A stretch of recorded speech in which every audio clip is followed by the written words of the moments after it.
সাগর ভাইয়ের মার্কা। তুই আজান জানাস না মাইকিং করছি কালকে সমাবেশ করার জন্য? ওসব মাইক পাইকে আমি শুননি। তুই এখান থেকে পড়, আমি যাবো না, কি করবি তুই?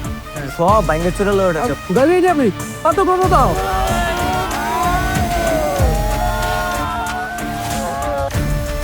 আমি বাবু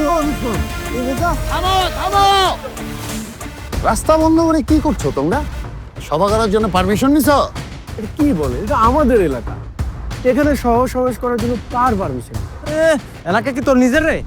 ওই অন্তত 24 ঘন্টা আগে পারমিশন নিতে হয়, এটা জানো? আর রাস্তায় সমাবেশ করা তো নির্বাচন আচরণবিধির লঙ্ঘন।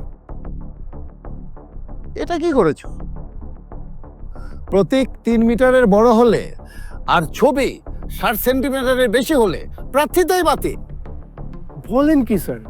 তাহলে আমরা এই যে এত টাকা পয়সা খরচ করে বিশাল বিশাল রঙিন পোস্টার করলাম, পোস্টার বানানোই তো নিষিদ্ধ। তবে সাদা কালো লিফলেট, ফেস্টুন, ব্যানার এগুলো করা যেতে পারে, কিন্তু এগুলো যেখানে সেখানে সাঁটানো যাবে না। নির্দিষ্ট স্থানে বিধি মোতাবেক ঝোলাতে হবে। তবে খেয়াল রাখতে হবে অন্য কারো ক্ষতি করে যেন না হয়। হায় হায়, এত নিয়ম আরো আছে। আরো আছে। হ্যাঁ, প্রতীক, প্রার্থী এবং দলীয় প্রধানের প্রত্যেক ছবি ছাড়া আর কোনো ছবি দেয়া যাবে না। প্রেসের নাম তারিখ দিতে ভুলো না। আর এ সমস্ত কিছুই হবে পচনশীল উপাদানে।